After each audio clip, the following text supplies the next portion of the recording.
හැමදෙනාටම සිරුවන් සරණයි. අදත් සුපුරුදු පරිදි 2016 ජූනි මාසයේ 20 වෙනි සඳුදා ඔස්ට්‍රේලියාවේ සිඩ්නි වේලාවේ රාත්‍රී 8ට ඒ වගේම නව ශ්‍රීලංකාවේ වේලාවෙන් රාත්‍රී 10ට ආරම්භ වන අභිධර්ම සාකච්ඡාවනේ ආරම්භ වෙන්නේ. අදත් අපිට අභිධර්ම කරුණු කියවීම සඳහා නව ශ්‍රීලංකාවේ සිට එක්වෙනවා පූජ්‍යපාද වැඩිමඩ ජිනාලංකාර ස්වාමීන් වහන්සේ.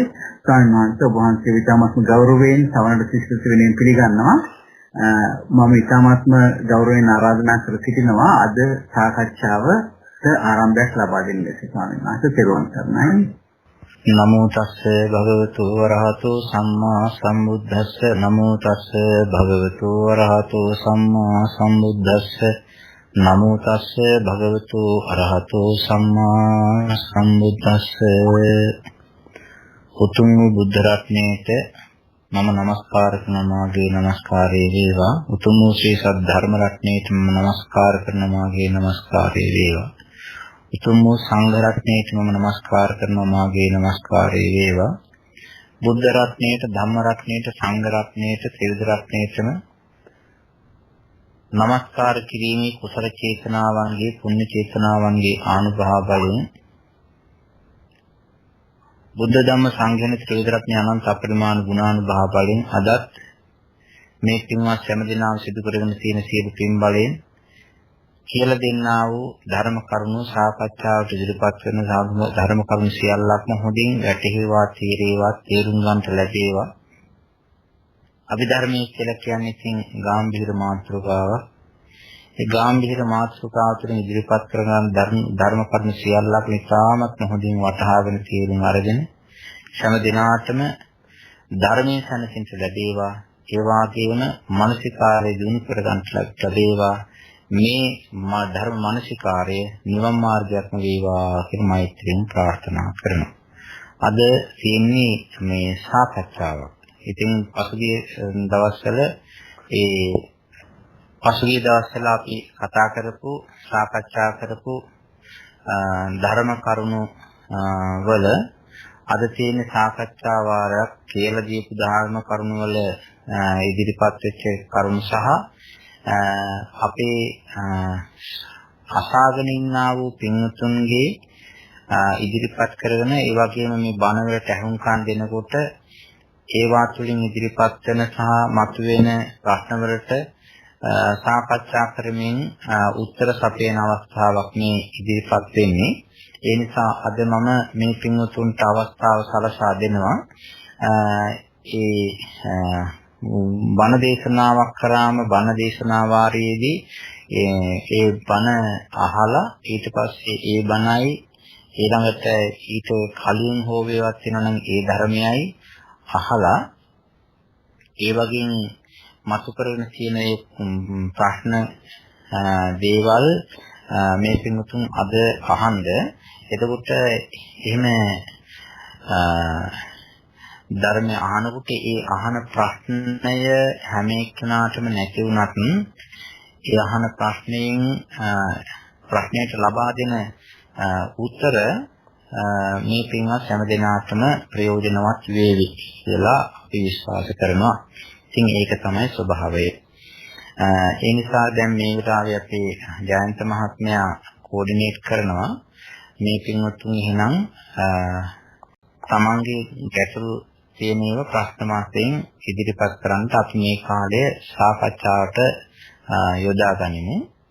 හොඳයි මම මේ ආරම්භයක් හැටියට මේ වචන ස්වල්පය කිව්වේ. ඉතින් හැම එක්කෙනාටම මේ කටන තේරේවා කියලා ප්‍රාර්ථනා කරනවා. අනිත් එක තමයි මේ හැම එක්කෙනාගේම දැනුම එක හා සමාන වෙන්නේ නැහැ. සමහර අය හරිම ප්‍රාථමික වෙන්න පුළුවන්. සමහර අය ටිකක් ඉහළට කියවලා දැන අහලා තියෙන දැනුම. ඒක නිසා හිත පසුබාසා ගන්නේ නැතුව මේ ගැඹුරු ධර්මය තේරුම් ගන්නට හැම එක්කෙනාම අදිස්ථාන පූර්වක උත්සාහවත් වෙන්න දැන් මේ පින්තුන්ට ප්‍රශ්න අහන්න පුළුවන්. පොඩි බාධක දෙක තුනකුත් තුනා කමක් නැහැ. ඉතින් හොඳ දේවල් කරනකොට එහෙමත් වෙනවා. මේ පින්තුන්ට දැන් ප්‍රශ්න අහන්න පුළුවන්. ඒරුවන් සරණයි. ඒරුවන් සරණයි සාමිනාස බොහොම පිං මම හිතන්නේ කල්යාණ මිත්‍රයන් සූදානම් වෙනකන් මම සිතින් ප්‍රශ්නයක් අහන්න ස්වාමීන් වහන්සේ අපි හැම කෙනාගේම දැනගැනීම පිණිස සමහරවිට අපි එදා විපාක සිත් ගැන කතා කරනකොට අත් වශයෙන්ම එදා පටිච්චසමුප්පාදේ සංඛාරපච්චය විඥාන කියන කොටස තමයි ඔබ වහන්සේ අපිට ඊටාත්ම සවිස්තරව පැහැදිලි කරලා දුන්නේ. එතකොට ඒතර සංඛාර නිසා සාමාන්‍යයෙන් කතා කරන ප්‍රතිසන්දි විඥානය කියලා. නමුත් ඊට වඩා බොහෝ දේවල් අපිට මේ සංඛාරපච්චය විඥාන කියන එකෙන් විපාක විඥාන නැත්නම් විපාක සිත් හැටියට ලැබෙන බව වහන්සේ අපිට සඳහන් කළා. සිත් 32ක් ලැබෙනවා කියලා අපිට පෙන්වලා දුන්නා. එතෙන් ස්වාමීන් වහන්සේ මේ මනෝ ධාතු කියන එක ගැන ඔබ වහන්සේ සඳහන් කළා. එතනදී මනෝ ධාතු දෙකක් ඒ විපාක සිත් වලට හතක් විපාක විඥාන ලෙස ලැබෙනවා කියලා. සාමාන්‍යයෙන් ප්‍රශ්නය වෙන්නේ මනෝ ධාතුව කියලා වෙනම එකක් සඳහන් කරන්න හේතුව මොකක්ද කියන එකයි. ඒක මනෝ විඥාන ධාතු කියන එකකින් වෙන් කරලා අඳුනගන්න එකයි ගැන පොඩි පැහැදිලි කිරීමක් කරනවා නම් මම හිතන්නේ අපි කාටවත් ප්‍රයෝජනවත් වේ සම්බන්ධව පෙරවන් කරනවා. හොඳයි. මේ අපේ මේ ප්‍රශ්නය අහපු එක හොඳයි. ඒ ප්‍රශ්නයට ප්‍රශ්නය අහපු මහත්යාට ඒ මහත්යාගේ දැනුමටම ගැළපෙන උත්තරයක් දුන්නොත් ඒක කෙටි වෙනවා. එතකොට ඒක මහත්යාට සහ මහත්යාගේ තරමේ දැනුම තියන අයට විතරයි ඒක මේ ප්‍රාප්ති වෙන සහ ග්‍රහණය කරගන්න පුළුවන් වෙන අනිත් අයට කොට අතහැරියනවා. ඒක නිසා මම එහෙම කරන්නේ නැතුව අපේ පින්වත්තුන් හැම එක්කෙනාටම පොදු වෙන විදිහේ උත්තරයක් සපයන්න. අපි මේ තාක්ම මේ කතා කරගෙන ආවා මේ අභිධර්මයේ තුලින් කතා කරන්නේ කරුණු හතරක්. අභිධර්මයේ තුලින් මුල ඉඳලම කතා කරන්නේ මාතෘකා හතරක් විස්තරාර්ථක. එකක් තමයි අපි හිත ගැන කතා කරනවා. ඒකට කියනවා චිත්තය කියලා. ඊළඟට කතා කරනවා චෛතසික කියලා. ඊළඟට කතා කරා අපි රූප කියලා. ඊළඟට නිර්වාණය යම් යම් අවස්ථාවලදී කතා කරලා. ඒකට මේ අභිධර්මයේ කියන එකෙන් කතා කරන්නේ හිත පිළිබඳව, චෛතසික පිළිබඳව, රූප පිළිබඳව, නිවන පිළිබඳව. ඔය හතර. දැන් එතකොට මේකේ තියෙනවා හිත පිළිබඳව කතා කරනකොට අපි ඒ හිත කාම රූප අරූප ලෝකෝත්තර කියලා හතරකටම කඩාගෙන හිත් 89ක් කියලා කතා කරනවා.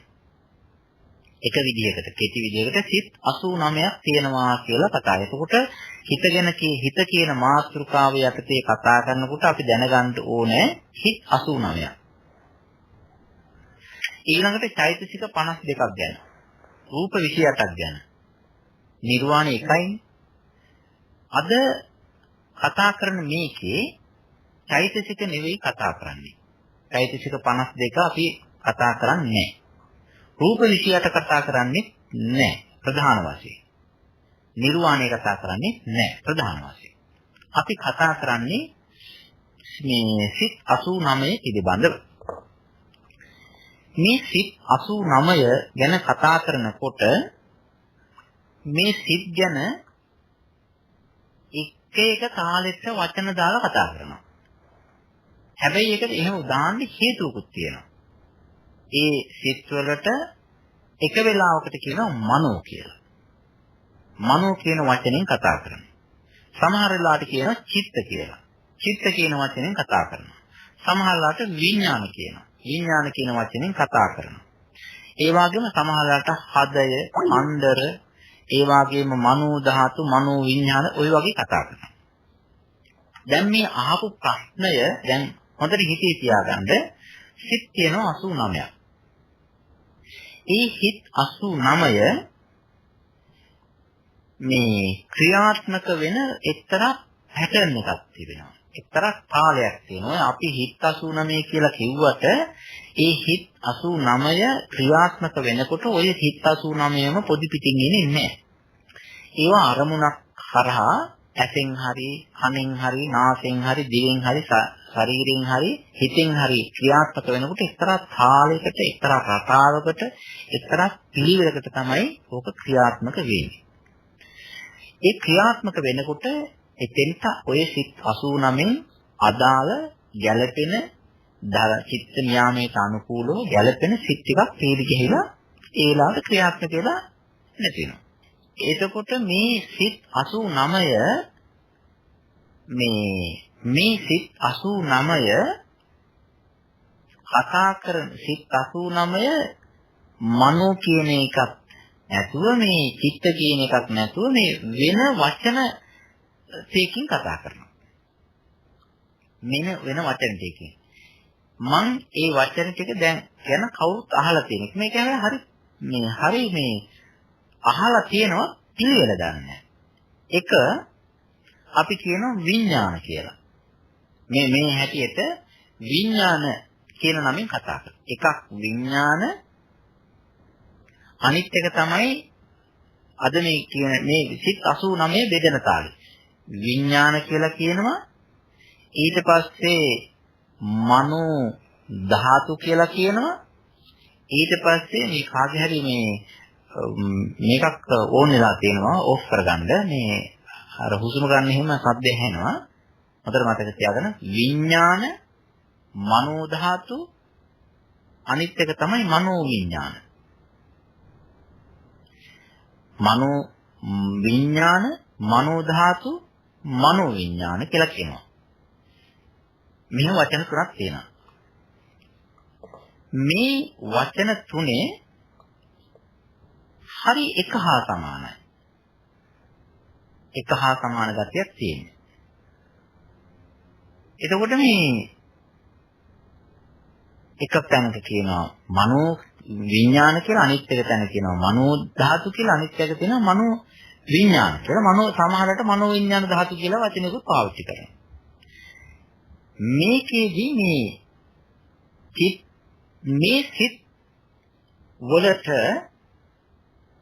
මේ සිත් වලට සිත් 89ම දැම්මම මේ විඥාන මනෝ ධාතු මනෝ විඥාන ධාතු කියලා දැම්මම පස්සේ මේ ඔක්කොම ටික ඔය විදිහට ඔය ටික ඔය 89ම ගොඩවල් තුනට වැටෙනවා.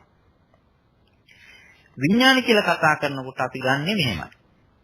ඔය සිත් 89න්ම විඥාන කියලා කතා කරනවා මේ චක්කු විඥාන, ඒක සෝත විඥාන, ගාහන විඥාන, જીවහා විඥාන, කාය විඥාන කියලා මේ විඥාන ටිකට මේ විදිහට නම දානකොට හැම වෙලාවෙම මුලට දාලා තියෙනවා දොරටුවේ නම. චක්කු විඥාන, චක්කු කියන්නේ දොරටුව. ඉතින් මේ චක්කු සෝත විඥාන, සෝත දොරටුවේ නම. මේ 10 එහෙම 10ක් තියෙනවා කුසල පැත්තට අකුසල පැත්තට. ඉතින් මේ 10 හඳුන්වනවා විඥාන කියන නමින්. මේ චිත්ත වීති ගැන කතා කරනකොට ওই විදිහට අමතනවා. ප ဋ ාණේ ওই විදිහට මේකට යොදනවා. ඊළඟට තව තියෙනවා මේ විශේෂයෙන්ම හඳුන්වන සිත් තුනක් තියෙනවා. විශේෂයෙන් හඳුන්වන සිත් තුනක් තියෙනවා. ඒ සිත් තුනට කියනවා මනෝ ධාතු කියලා. බලන්න ඉස්සෙල්ලා කියපු එකට කිව්වා විඥාන කියලා. මේකට කියනවා මනෝ ධාතු කියලා. ඒ මනෝ ධාතු තියෙන තුනක්. ඔය සිත් 89න් මනෝ ධාතු හැටියට කතා කරනවා මේ වෙලාවේදී. ඒම කතා කරන සිත් තුනක් තියෙනවා.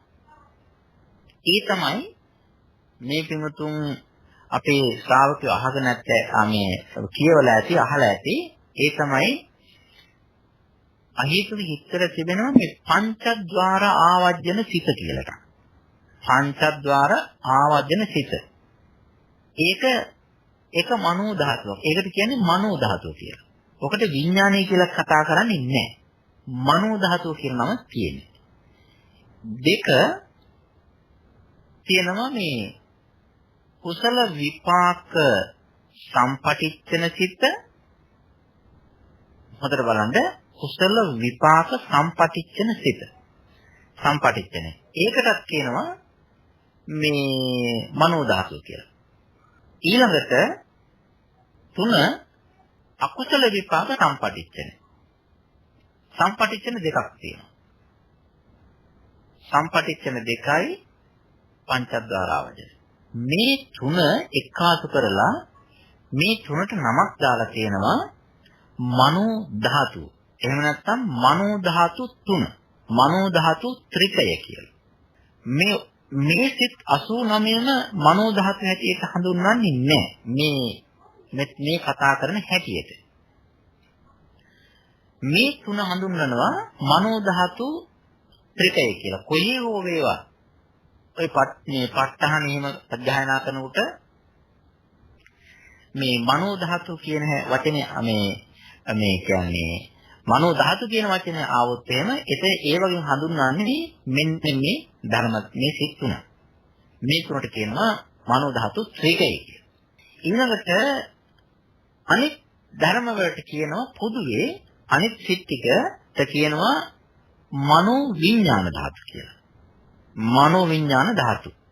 ඉතිරි ටිකට 89 දැන් විඥාන ගියා මනෝ ධාතු ගියා ඊට පස්සේ ඉතිරි ටික මනෝ විඥාන ධාතු.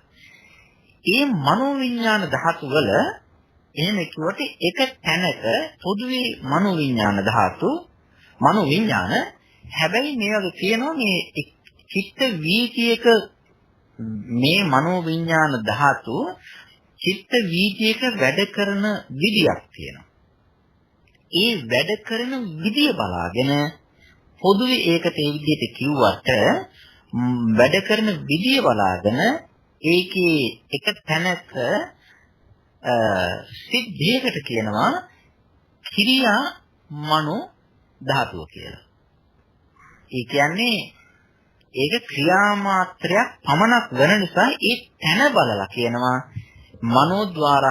මනෝද්වාරා වජන සිත සහ අර තව තියෙනවා මේ වෝතපණී කියලා එකක්. ඒකට තව ඒ තැන කරන වැඩි දිහා බලාගෙන කියනවා ක්‍රියා මනෝ ධාතුව කියලා. හැබැයි පොදු වශයෙන් ගත්තාන් පස්සේ තියෙන්නේ ඒක මනෝ ධාතුවක් හැටියට.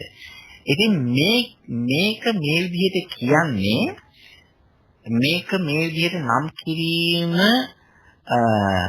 නම් කරන විදිය මේ පොදු වශයෙන් මෙහෙම තිබුණාට මේක හොඳටම ඇඟට වදින්නේ හිතට වදින්නේ චිත්ත වීති ගැන කතා කරන්න ගියන් පස්සේ අපි කියවනේ චිත්ත අරමුණක් ගැනීම සඳහා සිත් පේලියට 17ක වැඩ කරන ලයින් එකක් යනවායි කියලා සිත් පේලියක් යනවායි කියලා ආන්නේ ඒ සිත් පේලියේ සිත් වැඩ කරන තැන යෙදුවයින් පස්සේ තමයි ඔය විඥාන මනෝ ධාතු මනෝ විඥාන සහ අනිත් කිය මොකද ක්‍රියා මනෝ ධාතු කියන එක විඥාන ධාතු කියන ඒවා අපි අල්ලගන්නේ.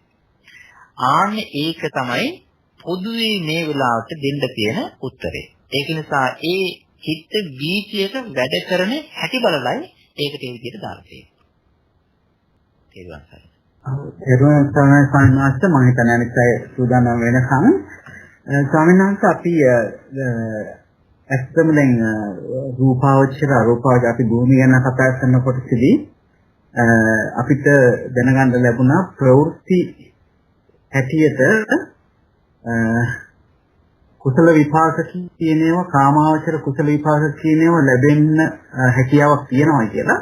ඒම හිතන එක නිවැරදිද කියන එකක් සඳහන් කළ ස්වාමීන් වහන්සේ එහෙම ලැබෙනවා නම් ඒක කොයි වගේ අවස්ථාවක විශේෂයෙන් ඔය රූපී භූමියේදී කොහොම විදිහට ඒක ලැබෙන්නේ කියන එකත් ටිකක් විස්තර කරලා දෙන්න ස්වාමීන් වහන්සේ. ප්‍රශ්නේ වැරදි නම් ඒකත් පැහැදිලි කරලා දෙන්න දෙන්න. ඒක ගැන කියනවා නම් මෙහෙමයි කියන්න තියෙන්නේ. ඒකත් ප්‍රයෝජනවත්. අපි ඉස්සෙල්ලාම මේ තේරුම් ගන්න ඕනේ භූමි හතරක් තියෙනවා. අත වශයෙන්ම මේ භූමි හතර විදි දෙකකට කියනවා.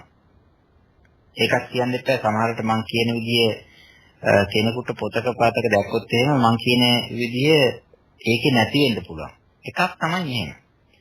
කාම භූමිය, රූප භූමිය, අරූප භූමිය, අපරියාපන්න ලෝකෝත්තර භූමිය කියමුකෝ. ඔන්න ඔය විදිහට තියෙනවා. ඔය විදිහට විස්තරයක් තියෙනවා. කාම භූමිය, රූප භූමිය, අරූප භූමිය, ලෝකෝත්තර එහෙම නැත්නම් අපරියාපන්න. ඔය විදිහට බෙදලා තවත් වෙන විදිහකට බෙදනවා. ඒකේ හතරක් තියෙනවා. හැබැයි ඒක තියෙන්නේ මෙහෙමයි. කාම මේ දුගතිය භූමියක්, කාම සුගතිය භූමියක්. ඔන්න දෙකයි. රූපාවචර භූමිය, අරූපාවචර භූමිය. එතන හතරයි. ඒකෙදි ලෝකෝත්තරික අයින් කරනවා. හේතුව සංසාරයට සම්බන්ධතාවයක් නැති නින්දාවෙන් ඒක භූමි කතාවෙන් අයින් කරලා මේ කාම දුගතිය, කාම සුගතිය, රූපාවචරය, අරූපාවචරය කියලා ඔන්න භූමි මේ බෙදනවා දෙකකට. ඕකත් අපි මේ පින්වතුන් ඔය දෙවිදිහම දැනගන්න එක විදිහකට අහු වෙනකොට මේ විදිහට තියෙනවා කියලා හිතා ගන්න. පොතක පතක බණක අහනකොට මේ ඒකයි මේ සරලව දැන් අපි හිතන්න වර්තමානය ගැන. වර්තමානයේ ගැන හිතනකොට මේ අහගෙන ඉන්න හැම එක්කෙනාටම දිව්‍ය ලෝකයේ දෙවිවරු කන බොන විදිය, ඒගොල්ලන්ට හිතන දේවල්, ඒගොල්ලෝ දකින බලන දේවල්, අහන දේවල් දන්නවද? නැහැ. දෙවිවරු කොහොම ඉන්නවද කියලා මේ ඒගොල්ලෝ හිතන්නේ කොහොමදයි අර එහෙමයි කියලා ඒගොල්ලන්ගේ අරමුණුත් එක්කනේ ඔක සම්බන්ධ වෙන්නේ. ඒකින්ද දෙවිවරු හිතන තාලේ අපිට වැටහෙන්නේ නැහැ. ඊටත් වඩා එහාට ගියොත් එහෙම රූපාවචර බ්‍රහ්මයන්ගේ ඇඟ කොහොමද? උසයිද, මහකයිද, සුදුයිද, කළුයිද, රතුයිද, නිල්ද? ඒගොල්ලෝ හිතන්නේ මොනවද? ඒගොල්ලන්ගේ හිතෙන දේවල් මොනවද? ඒගොල්ලන්ට අපිව මේ කවුරුවත් නැත්තම් බ්‍රහ්ම ලෝකේ පාළු හිතෙන්නේ නැද්ද? ඔහොමම හිතෙන්න පුළුවන්. ඒක එහෙම හිතන්නේ ඒගොල්ලන්ගේ තැන අපි නැති නිසා. අපි හැම වෙලෙම හිතන්නේ ඒ දිව්‍ය ලෝකේ ගැන හරි බ්‍රහ්ම ලෝකේ ගැන හරි අපේ මේ කියන හැටියට තමයි ඒගොල්ලන් ගැන අපි හිතන්න දෙන්නේ. හේතුව අපිට නියම අත්දැකීම දිව්‍ය ලෝකේ ගැනවත් ඊළඟට බ්‍රහ්ම ලෝකේ ගැනවත් මේ දැනට තියෙන හැකන ආසයත් එක්ක අසුරවන්න බෑ. 3. අරූප ලෝකයේ කියලා කියන්නේ ඇඟක් නැහැ. ඒක ගැන හිතන්න හරිම අමාරුයි. හේතුව අපි උපන්දාන ඉඳලා ඇඟක් එක්ක අඬපු, hina වෙච්ච, කතා කරපු, දඟලපු අය. ඒක නිසා හැම වෙලාවෙම අපේ හිතේ හුරුව, ඇහි කනේ නාසයේ හුරුව තියෙන හිත මේ ශරීරයක් එක්ක රූපයක් එක්ක වැඩ කරපු ගතිය. එවැනි හුරු පුරුද්දක් තිබෙන්නා වූ මනසකට අරූපාවචර ලෝකයේ හිත වැඩ කරන විදිය කිව්වට නිකන් හීනේ වගේ හිතා ගන්න පුළුවන් යම් විදිහට ඒක හරියට අහුවෙන්නේ නැහැ.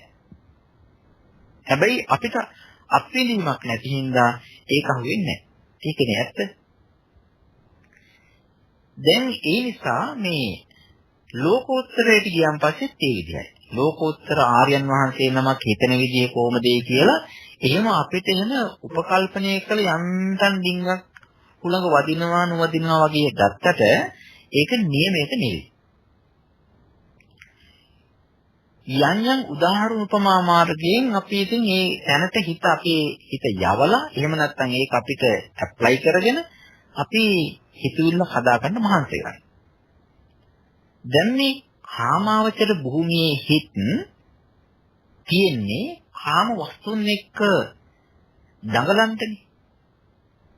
කාම වස්තුන් එක්ක දඟලන්ට, ඒවත් එක්ක පෙරලෙන්ට, ඒවත් එක්ක හැප්පෙන්න, ඒව රස විඳින්න, ඒව එකතු කරන්ට ඒවට යොමු වෙච්ච හිතේ කාමාවචර භූමියේ තියෙන්නේ.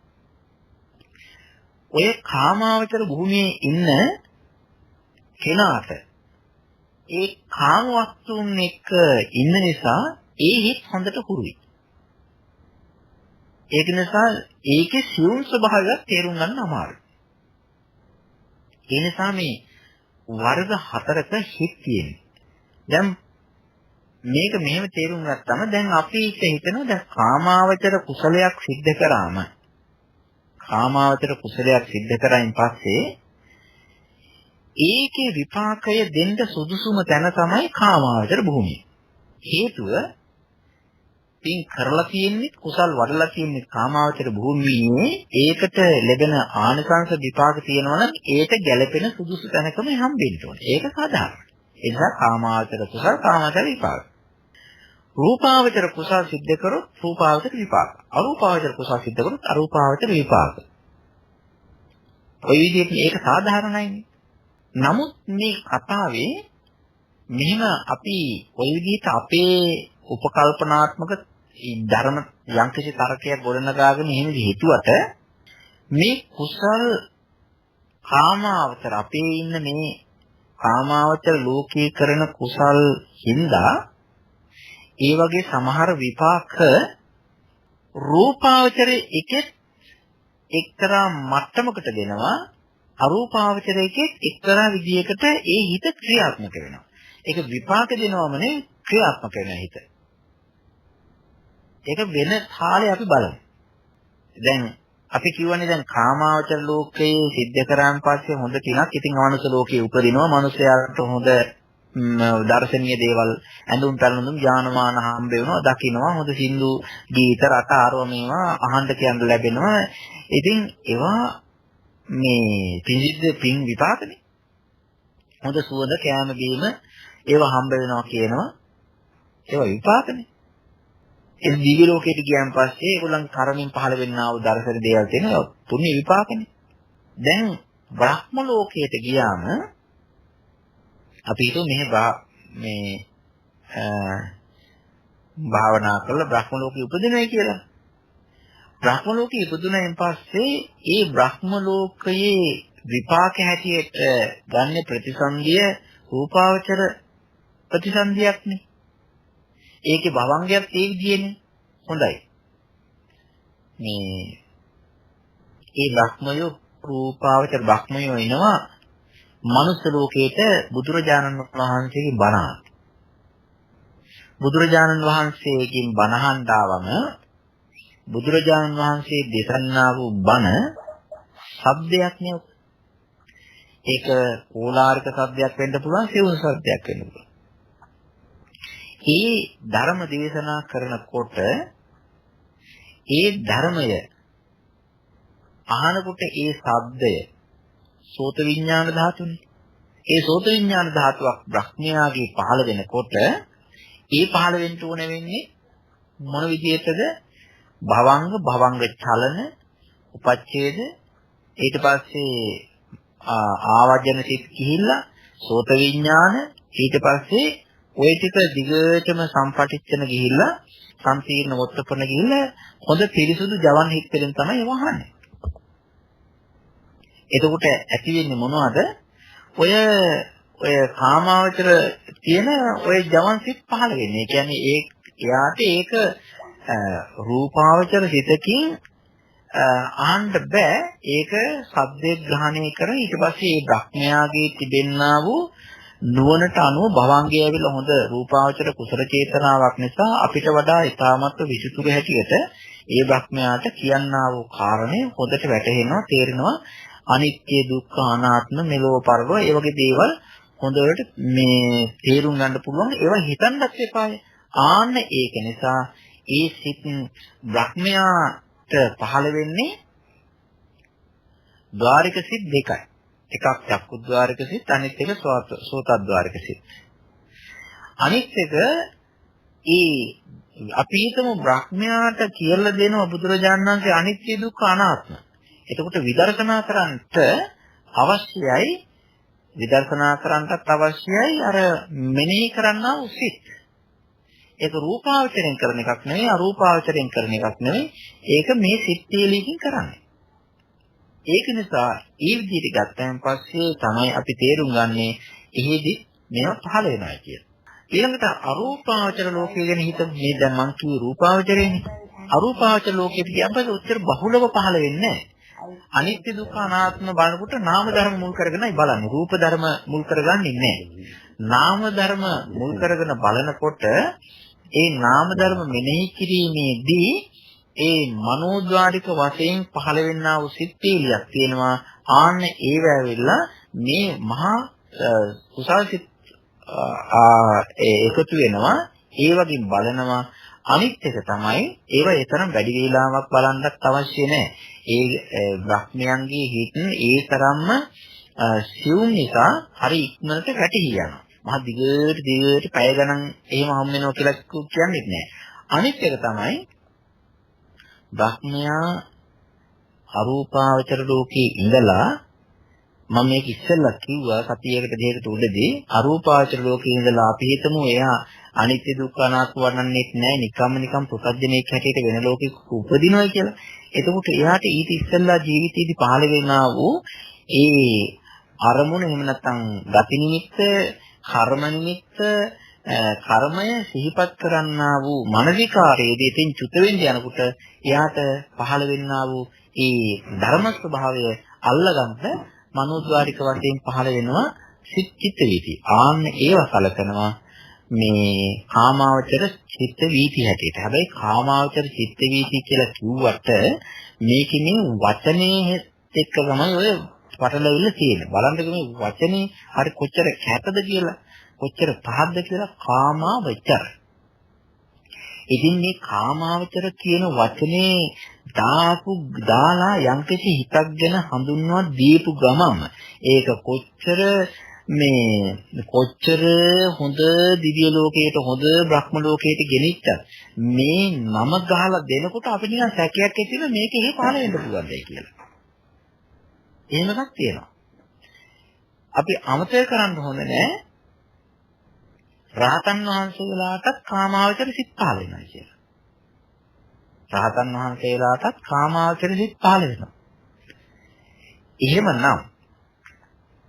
රහතන් වහන්සේලාටත් එහෙම පහළ වෙනවා නම් බ්‍රහ්මයන් ගැන කතා කරන්න දෙයක් ඇත්තෙම නැහැ. ඒක තමයි මේකට දෙන්න තියෙන උත්තරය. බොහොම පිං සායනක මොකද වන්සනයි බොහොම පිං. හොඳයි කල්‍යාණ මිත්‍රයන්ට පුළුවන් ආයක වෙන්න ප්‍රශ්න වලින් හෝ අදහස් වලින් පෙරවන් කරන්නයි. පෙරවන් කරන්නයි ස්වාමීන් අවසරයි මේ ස්වාමීන් වහන්සේ මේ පංචද්වාරා වර්ජන සිතයි මනෝද්වාරා වර්ජන සිතයි දෙකම මේ අහේතුක ක්‍රියාසිටනේ ස්වාමීන් වහන්සේ. එතකොට පංචද්වාරා වර්ජන සිත මනෝ ධාතුව විදියටත් අතන මේ උත්තරපන කියලා එන මේ ඒ නමින් එන්න මනෝද්වාරා වර්ජන සිතට මේ මනෝ ධාතුව මේ මනෝ ක්‍රියාදාත් මේ ක්‍රියාමනෝ ධාතුවක් විදියට සලකනවා. ඒ දෙක එහෙම සලකන්නේ නැත්නම් මොකද දෙකේ වෙනස? ඕක ඔය දෙක එහෙම සලකන්න හේතුව දෙකම එකයි. ඒ කියන්නේ ඔය මනෝද්වාර මේ ඒක මෙහෙමයි තියෙන්නේ කෙනා හංගලා යෝගී තියෙන්නේ උතන.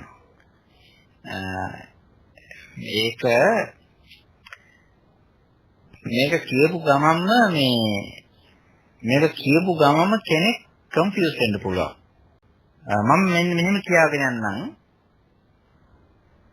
භවංග චලන උපච්ඡේද පංචද්වාර ආවර්ජන චක්කු විඥාන සම්පටිච්ඡන සම්තීරණ මනෝද්වාර ආවර්ජන ජවන සදාරම්මන භවංග කියලා. ඔන්න කියපු තාලෙ මතක තියාගන්න.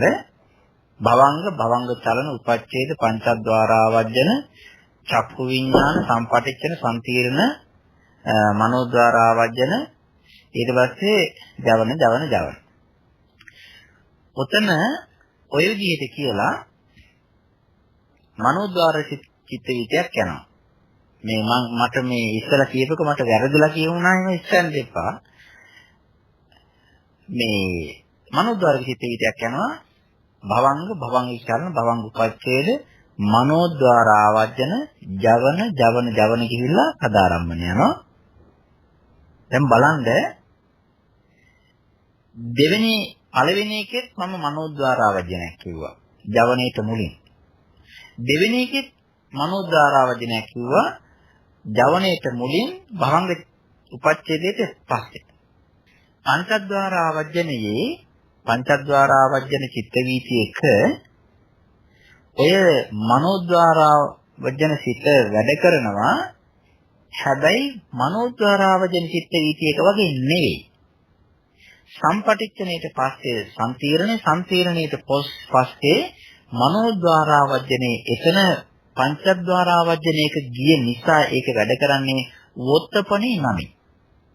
හැබැයි වොත්තපනේ කියන හිත වොත්තපනේ කියන ඒ හිත ජවන් වලට මුලින් පහළ වුණේ වොත්තපන නමින් ඒ පංචද්වාරාවජන චිත්ත වීතියක. හැබැයි ඒ මනෝද්වාරාවජන ගතියේ තියෙන හිත තමයි. ඒක නිසා ඒකත් අපි කියනවා මනෝ මේ ක්‍රියා එකක් කියලා. මේ ක්‍රියා මනෝ ධාතුව. අනිත් එක අරකට ඇවිල්ලා ක්‍රියා ධාතුව. ක්‍රියා මනෝ විඥානය. ආන්නේ ඒකේ සමබවයි. හැබැයි නම් දෙකේ වෙනසයි තමයි ඔකේ තියෙන්නේ. තේරුම් ගන්න. එහෙමයි සම්පත බොහොම පිං. හොඳයි අනිත් කල්යාණ මිත්‍රෙන්ට එකතු වෙන්න පුළුවන්. තේරුම් ගන්න. අන්තරුවන් සර්ණේ සම්මාන්තේ ඒතනේ මනෝද්වාරා වර්ධන සිතත් පංචද්වාරා වර්ධන සිතත් කියන දෙක ඒක ක්‍රියාසිත ඇති දෙක ආයතරයක් තව ටිකක් පැහැදිලි කරලා දෙන්න ඕනද මටත් ওই ප්‍රශ්නේ අහන්න බලාගෙන හිටියේ මට ඒක තව ටිකක් ගැඹුරින් පහදලා දෙන්න ස්වාමීන් වහන්සේ තෙරුවන් සරණයි මේ ඇත්තටම මේ මේ මොකද්ද අභිධර්මයේ කතා කරන උටයි භාවනා ගැන කතා කරන උටයි සමහර ඒවාගේ තියෙන වචන හරඹ. භාවනාව ගැනත් තියෙන වචන හරඹ. මේ අභිධර්මයේ තියෙන හරි පුදුම විදිහේ වචන හරඹ තියෙනවා. මේකෙත් තියෙන එක ඔය වචන හරඹයක් තමයි මේ ඔය කියන ක්‍රියා. අපි මම මේ අපේ මහත්මිය අහපු ඒ ප්‍රශ්නෙට මම උත්තරය හැම දිනාටම මෙන්න මේ වගේ වචන තුනක් කියලා දෙන්නම්. වචන තුනක්. ඒ දෙක බොහොම සහෝදරත්වයෙන් එකතු කරවිච්ච වචන තුනක් හැටියට සැලකගන්න. බලන්න කුසල අකුසල ක්‍රියා. ඔන්න වචන තුන. කුසල අකුසල ක්‍රියා. මේක කියනවා මෙහෙම. කුසලයක් කියලා කියන්නේ හොඳ විපාකයක් දෙන එක. අකුසලයේ කියලා කියන්නේ එනර්ජි එකක් රැස් වෙනවා නරක විපාකයක් දෙන එක. ක්‍රියා කියලා කියන වචනේ තේරුම ඒක ඇවිල්ලා කුසලයක් හදන්නෙත් නැහැ අකුසලයක් හදන්නෙත් නැහැ. හැබැයි ක්‍රියාවක් සිද්ධ වෙනවා. කුසලය කියන එක පොසිටිව් එනර්ජි එකක් රැස් කරනවා පොසිටිව් රිසල්ට් එකක් ගන්නවා. අකුසලයේ කියන එක නෙගටිව් එනර්ජි එකක් රැස් කරනවා නෙගටිව් රිසල්ට් එකක් ගන්නවා. ක්‍රියා කියන එක පොසිටිව් හරි නෙගටිව් හරි එනර්ජි රැස් කරන්නේත් නැහැ පොසිටිව් හරි නෙගටිව් හරි එනර්ජි එක රිසල්ට් එකක් ගන්නෙත් නැහැ. නමුත් මේ ඒකේ ඒ වෙලාවට ක්‍රියාත්මක වීම වශයෙන් පහළ වෙනවා. ආන්නේ ඒ වගේ ඒවට කියනවා ක්‍රියාසිත කියලා. දැන් ඔය කිව්වේ කුසල අකුසල ක්‍රියා කියන වචන තුන එකට දාලා. තව වචන හරමයක් තියෙනවා. ඒ තමයි මේ කුසල ධම්ම අකුසල ධම්ම අව්‍යාකෘත ධම්ම. කුසල ධම්ම අකුසල ධම්ම අව්‍යාකෘත ධම්ම. ඒක කියන්නේ මෙහෙමයි. මුල කිව්වා වගේම කුසල ධර්ම කියලා කියන්නේ පොසිටිව් එනර්ජි එකක් රැස් කරනවා. පොසිටිව් එනර්ජි එකක්. අකුසල ධර්ම කියලා කියන්නේ නෙගටිව් එනර්ජි එකක් රැස් කරනවා. එතකොට අව්‍යාකෘත ධර්ම කියලා කියන්නේ පොසිටිව් එනර්ජි එකේ හෝ වේවා නෙගටිව් එනර්ජි එකේ හෝ වේවා විපාකයක් දෙනකොට ඒ විපාකයයි යම්කිසි ක්‍රියාවක් තියෙනවා නම් ඒ ක්‍රියාවයි ඔක්කොම ටික සලකනවා අව්‍යාකෘත හැටියට. වචනයක් පාවිච්චි කරනවා පාලි භාෂාවේ අව්‍යාකෘත කියලා. අව්‍යාකෘත.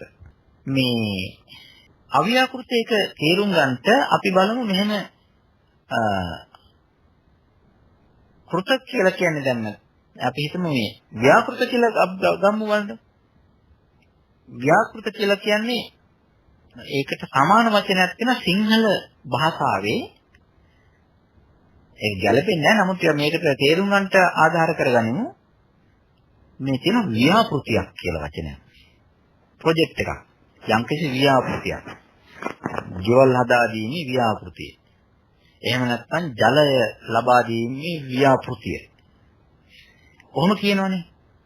ඒකෙන් කියන්නේ මොකද්ද? යම්කිසි එනර්ජි දාලා යම්කිසි දෙයක් සංවර්ධනය කරගෙන ක්‍රියාත්මක කරන. ඒකට එනර්ජි එපායි.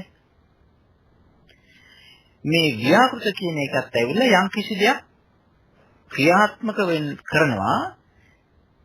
ඒ වගේම මේ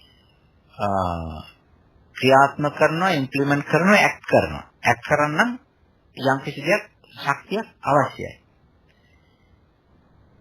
හැබැයි ඒ අනිත් පැත්ත අව්‍යාකෘත කියලා කියන්නේ එහෙම ශක්තියකින් ක්‍රියාත්මක කරන්නේ නැහැ. නිකන් ඉදී සිද්ධ වෙන එහෙම නැත්නම් ඉස්සෙල්ලා ඒක ප්‍රතිඵලයක් ඇති වෙනවා. ආන්න ඒ වගේ අව්‍යාකෘත කියලා කියන්නේ විපාකය කියන එකට කියනවා අව්‍යාකෘත කියලා, ක්‍රියාවට කියනවා අව්‍යාකෘත කියලා.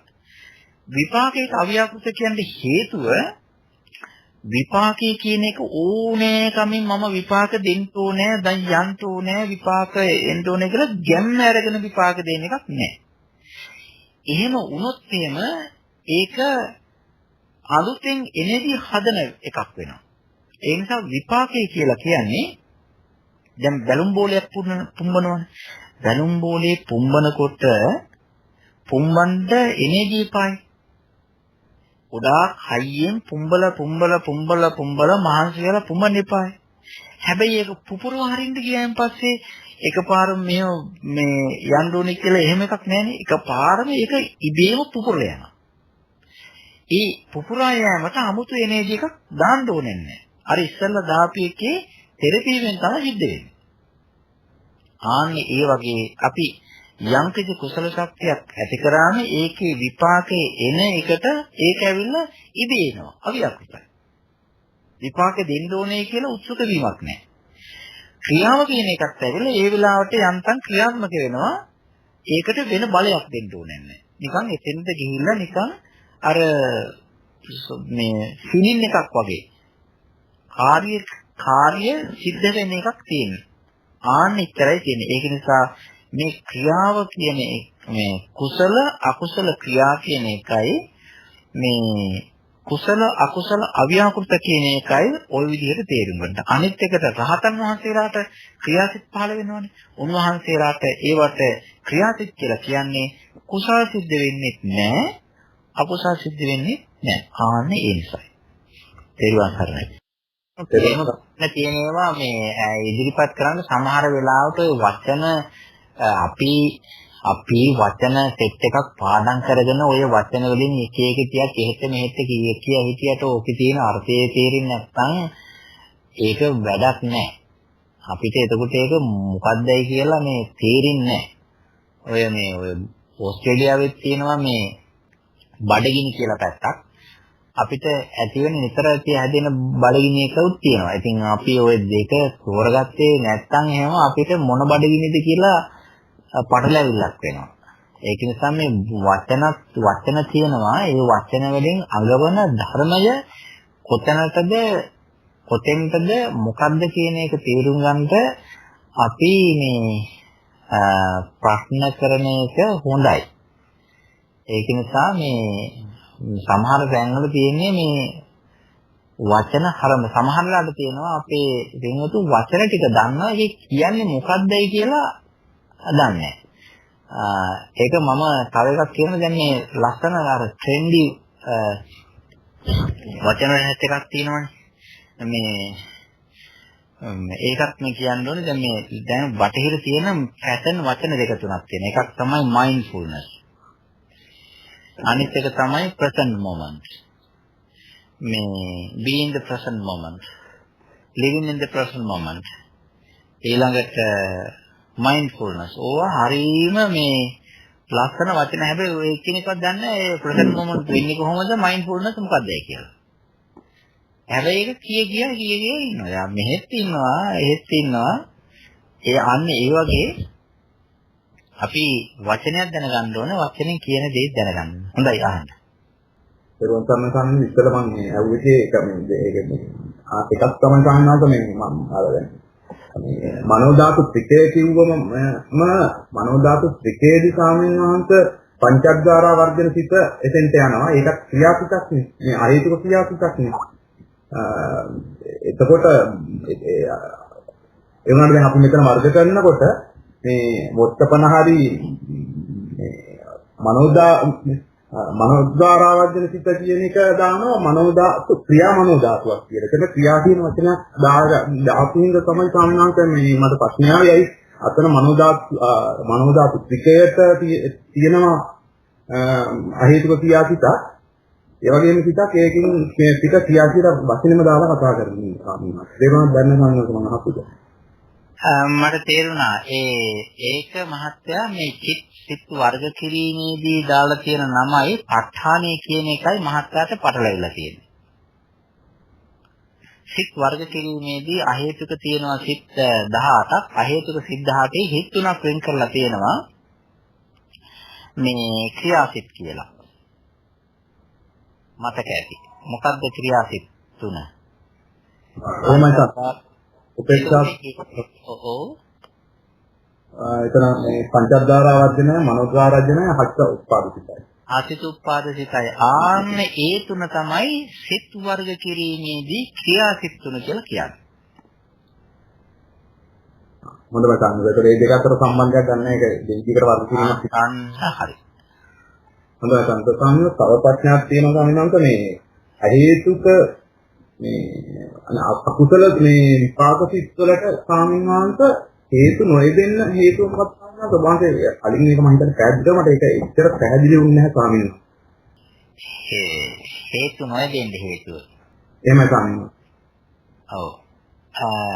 ඒකට වෙන්නේ මහත්යා මේ ඒකට එක හේතුවක් තමයි ඔය අකුසල් කිරීමේදී කවදාකවත් ත්‍රි හේතුක අකුසල් සිද්ධ වෙන්නේ නැහැ. ඊළඟට එකක් කුසල් සිද්ධ කිරීමේදී ත්‍රි හේතුක යෙදෙනවා. දි හේතුක යෙදෙනවා. ඒ වගේම තමයි කවදාකවත්ම කුසල් සිද්ධ කිරීමේදී කුසල් සිද්ධ කරනකොට කවදාකවත්ම එහෙම මේ අහේතුක භාවයක් අහේතුකව කුසල් සිද්ධ කරුණයි කියලා එකක් නැහැ. ඊළඟට ඔය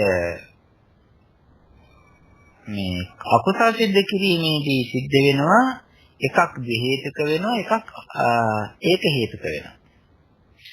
ඒ වගේ විපාක දෙන්න ගියයින් පස්සේ ඇති වෙන්නේ විපාක වශයෙන් ඇති වෙන්නේ සිත් 7යි. ඒ සිත් 7 හැබැයි මෙහෙමයි ඕක තව පටලැවිල්ලක් තියෙනවා මහත්තයා. ඔය අපේ මේ පටලැවිල්ලක් තියෙනවා හේතුව අපි යම්කිසි අකුසලයක් සිද්ධ කරාම අපි අකුසලයක් සිද්ධ කරායින් පස්සේ මේ ඒ අකුසලය කර්මයක්නේ. ඒ කර්මය නිසා මේ හදලා දෙනවා අපේ අකුසල් සිත් පහල කරන්න පුළුවන් විදිහේ රූප ස්වභාවයකුත් හදලා දෙනවා. ඒකට කියනවා කර්මයෙන් හදන රූප කියලා. දැන් අපි හිතමු මේ අකුසල කර්මයක් කළා.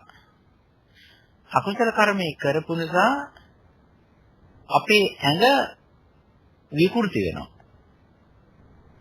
විකෘති වෙලා අපාට වෙලා ඒක ඇත්ත වශයෙන්ම අපාට කරේ විකෘති කරේ නරක කරේ ඒ නරක කරපු මේ ස්වභාවය තියෙන්නේ ඒ රූපේ නෙවෙයි ඒකට බලපාලා තියෙන කර්මය. ඒ කර්මයෙන් ඒක නරක කරලා වෙන් කරලා විකෘති කරලා කර්මජ රූප හදලා ඊට පස්සේ ඒකම ඇහැ ගත්තලා ඇහැට වද්දලා මේ විපාකයක් දෙවනවා නරක අකුසල විපාක මේ චේතනාවක් පහළ කරනවා. ඒ අකුසල චේතනාව පහළ කරන්න අරකම නෙවෙයි, නමුත් ඒකේ පිටිපස්සෙන් දෙන කර්ම බලවේගිකුත් තියෙනවා. ඒකම ඒ වෙලාවට ඇතිවෙන්නා වූ සිතක් තියෙනවා. ඒ තමයි යම්කිසි රූපයක් කර්මයෙන් හටගත් රූපයක් දැක්කාම ඒ දැකපු රූපයට ප්‍රතිචාර දැක්වීම වශයෙන් අපි හිත කිරිය වායෝ ධාතුව හරහා ඇති වෙනවා මේ අපේ හිතේ යම්කිසි චිත්තජ රූප සමූහයක් ඇති වෙනවා. ඒ චිත්තජ රූප සමූහය නිසා ඇඟට දැනෙනවා යම්කිසි අපහසුාවක්, වේදනාවක්, අසන්තෝෂයක්, දුකක්. ඒකත් ඇවිල්ලා ඔය අකුසලයක ඉස්සලා කරපු අකුසලේ නිසා පහළ කරන්නා වූ සිතුවිල්ල. මේ යම්කිසි එක අකුසලයක් සිද්ධ කරායින් පස්සේ ඒකෙන් හදලා දෙනවා මනෝද්වාරික වශයෙන්, ඒ වගේම පංචද්වාරික වශයෙන් විඳවන පීඩා කරන සිත්. එක තැනක තියෙන මෙන්න මෙහෙම එකක්. අවස්ථානුකූලව ඒක තවම හම්බ වෙලා නැහැ කොහොමද කියලා අවස්ථානුකූලව විපාක සිත් පහළ වෙනවා කියලා. ඉතින් ඒක මේ විදිහටම ඒක චිත්ත වීතිය කියන කතාවක් හරි වෙනම එහෙට මනෝද්වාරික වශයෙන් යන එකක් කියලා නෑ. නමුත් මේ විදිහට පහළ වෙනවා කියලා විතරක් වචනේ දාලා තියෙනවා. ඒක මේ පහළ වෙන විදිය කියලා නෑ. හැබැයි විපාක සිත් හැටියට තියෙන්නේ මේ ටික විතරයි. හොඳයි තාත්තෝ. හොඳයි, තව කාටද ප්‍රශ්නයක් තියෙනවා නම් ඉදිරිපත් කරන්න පුළුවන්. ඒක නම් තෙරුවන් සරණයි ස්වාමීන් වහන්සේ අපි නිශ්චයපත්ති ඉගෙන ගන්නකොට ස්වාමීන් වහන්සේ මනෝ ධාතුවත් මනෝ විඥාන ධාතුවත් කියලා ස්වාමීන් වහන්සේ මනෝ විඥාන ධාතුවත් කිව්වේ සම්තිරණ සිත් ස්වාමීන් වහන්සේ. එතකොට අර ජයන්ත මහත්තයා අහුව ස්වාමීන් වහන්සේ සම්තිරණ තියෙන සිත් තුනයිනේ ස්වාමීන් වහන්සේ වෙන සිතුත් ඒකට අදාළ වෙනවද? තෙරුවන් සරණයි ස්වාමීන් වහන්සේ. ඒක තමයි මහත්තයා මේ අපි හැම එක්කෙනාම ඉන්නේ පැති 3-4ක. ඒක නිසාවෙන් මේ ටිකක් ප්‍රශ්න ඇති වෙනවා. දැන් මම වචන 3ක් දාලා ඉස්සලා කියලා දුන්නා. එකක් විඥාන, අනිත් එක මනෝ ධාතු, අනිත් එක තමයි මනෝ විඥාන ධාතු කියලා. ඊළඟට අපේ අර මහත්තයෙක් ඇහුවා ක්‍රියාසිත කියලා. ඒ සිත් වර්ග කිරීමේදී ක්‍රියාසිත වෙච්ච හැටි. ඊට පස්සේ අර අපේ නෝන කෙනෙක් ඇහුවා, ඒ නෝන ඇහුවා ඒකට මම උත්තරයක් දුන්නා. අර මේ කුසල ධම්මා, අකුසල ධම්මා, අභ්‍යාගත ධම්මා කියන හැටි. ඒකේ ක්‍රියා ආවේ කොහොමද කියලා. දැන් මේ මහත්තයා අහන එක මහත්තයා ඒකේ තියෙන ප ဋ ාණේ. ප ဋ ාණේ ගැන දේශනාව කරගෙන යනකොට ඒ ප ဋ ාණේ දාලා තියෙනවා වචන ටිකක් මේ මනෝ ධාතුච මනෝ විඥාන ධාතු. ඊට පස්සේ චක්කු ධාතු, ඊට පස්සේ ඒ නිස්සේපත්තියට, ඊට පස්සේ තවත් ඔය උපනිෂේධපත්තියට, ඊළඟට ඔය ආරම්මන පත්තියේ ඒක තමයි හොඳ ලක්ෂණ තියෙන්නේ. ඉතින් එතනදී කියන්නේ මහත්තයා චිත්ත වීතියක යන රටාව. චිත්ත වීතියක නිස්සේපත්තිය ගැන කතා කරනකොට චිත්ත වීතියක යන රටාව තමයි කතා කරන්නේ. දැන් මේ වෙනකොට අපි ඉගෙනගෙන තියෙනවා චිත්ත වීතිය යන විදිය. සිත් පීලියක් කොහොමද යන්නේ? අපි ඉගෙන ගත්තා සිත් පීලියක් යන්නේ කොහොමද කියලා. කොච්චරක් තියනවද? ඒව ඉගෙන ගත්තා. හැබැයි වෙන නම් වලින් ඉගෙනගෙන තියෙන්නේ. ඒ තමයි අපි චිත්ත වීති ඉගෙන ගන්නකොට ඉගෙන ගත්තේ භවංග. ඊට පස්සේ මනෝද්වාරාව, පංචද්වාරාව වජන, ඊට පස්සේ චක්කු විඥාන, සම්පටිච්ඡන, සම්තිරණ, වොත්තපන, ජවන, ඔන්න ඕ වගේ නම් වලින් සදාරම්මන ඔය නම් වලින් තමයි අපි චිත්ත වීති ඉගෙන ගත්තේ මහත්තයා. ඔය ඉගෙන ගත්ත චිත්ත වීතියක ගිහිල්ලා අපි මේ ප ဋ ාණේ සජ්ජායනා කරන්න ගියායින් පස්සේ ඕක වෙන වචන දෙකකින් තමයි ඔය වැඩි ගෙනියන්නේ එතන. චක්කු විඥාන ධාතුව, ඊට පස්සේ මනෝ විඥාන මනෝ ධාතු, මනෝ විඥාන ධාතු අර ටිකම තමයි. අර ඉස්සෙල්ලා කියපු ධර්මම තමයි. නමුත් එතන ගලපන්නේ පාවිච්චි කරන වචන සෙට් එක වෙනයි. ආන්න ඒක තමයි සමහර කෙනෙකුට ඕක ඔය තේරුම් ගන්නට අමාරු. ඒ නිසා අර මහත්තයා කිව්වනේ මනෝ විඥාන ධාතු තියෙනවා කියලා. ඇත්ත මනෝ විඥාන ධාතු අරුණාන් පස්සේ මනෝ ධාතු ටික අයින් කරාන් පස්සේ අනිත් එක ඔක්කොම මනෝ විඥාන ධාතු. නමුත් ප්‍රධාන වශයෙන් චිත්ත වීතිය ගත්තන් පස්සේ තියෙන්නේ මනෝ විඥාන ධාතු වල මේ සංකීර්ණ දෙකයි අනිත් එක සදාරම්මන මේ ගන්නවා. ඒක නිසා මේ පාඩම් ටික මහත්තයා මේ පාඩම් ටික අතලවා ගන්න නැතුව වෙන වෙනම හොඳට පරිස්සමෙන් ඇහුවොත් කෙවුවොත් මේ සතහන් හරි තියාගෙන එතකොට ඔය පටලැවිලි මුකුත් නැත වෙනවා කියලා මම බොහොම ඉතිරිය මතක් කරනවා. සරල තමයි සාමිනාසර බැරුම තින්දීමේ ඒ උදාහරණයට අපව ගියොත් සාමිනාංශ දැන් විපාක සිත්වල විරිය යෙදෙන හැටි පොඩ්ඩක් කියලා දෙන්න සාමිනාංශ. ඒ කියන්නේ අපිට ඇහුවා ගමම්ම තේරෙන්නේ දැන් විපාක සිතක් නම් ඇයි එතනට විරියක් අවශ්‍ය වෙන්නේ කියලා. ඉතින් ඒක පොඩ්ඩක් අපිට පැහැදිලි කරලා දෙන්න සාමිනාංශ තේරුම් ගන්න. විපාක සිත්වලට චෛතසිකයක් හැටියට ඇති වෙන වීර්යයයි කුසලයක් කිරීමට චේතනාව දාලා කරන වීර්යයයි අතර වෙනසක් තියෙනවා. මේ චෛතසිකයේ වීර්යචෛතසිකයේ ආපුම වීර්යචෛතසිකයේ ඔය විඥාන සිත්වල නැහැ. ඒ කියන්නේ චක්කුසෝත මේ ඔය චක්කු විඥාන ඒ වගේ වීර්යචෛතසිකේ නැහැ. ඒ ඇති වෙනවා නම් ඇති වෙන්නේ සම්පටිච්ඡනේ. ඒ වගේම තමයි මේ විපාකයක් එනකොට ඒ විපාකයේ ඇති වෙන්නේ වර්තමානයේ සෙට් වෙන්නා වූ කරුණු කාරණා එක ආපු ගමම සිතුවිල්ල පහළ වෙන එක. කුසල හෝ අකුසල ක්‍රියාව සිද්ධ කිරීමේදී චින්තනය හදලා හරියට හිතින් හේතුත් එක්ක ගැම්ම දාන්න ඕනේ. එහෙම ගැම්මක් ඇති වෙන්නේ නැහැ විපාකයේදී. විපාකයේ තියෙන්නේ ශාන්ත ස්වභාවය සහ අනිත් එක තමයි අනුත්සාහිත ස්වභාවය. අනුත්සාහිත කියන්නේ උත්සාහයක් නැහැ. ශාන්තයි කියලා කියන්නේ ක්‍රියාව කරනා වගේ කරන වෙලාවට දරන්නා වූ මහා ගැම්ම වගේ ගැම්ම විපාකයේ විඳින වෙලාවට නැහැ. ඒක නිසා විපාකයේ විඳින වෙලාවට අපිට හරියට මේ හරි විපාකයේ විඳිනකොට අපිට මේ හරි සැහැල්ලු ගතියක් සහ මේ නොතීරණ ගතියක් තියෙනවා. ආන්නේ ඒකයි ඒකේ තියෙන වෙනස මහත්ය. හැබැයි වීර්යයිසිකේ තිබුණයි කියලා හැබැයි තියෙන ඔය විපාක සිද්ධාය නම් එහෙම වීර්යයිසිකේ යෙදෙන්නේම නැහැ. ඒකේ තියෙන්නේ පස්ස වේදනා සංඥා චේතනා ඒකකට ජීවිතින්ද්‍ර මානසිකාරය කියන ඒ චෛතසික ධර්ම 7 විතරයි. අනිත් ඒවා මේ නිකන් ආපු රැල්ලට යන එකක් විතරයි තියෙන්නේ.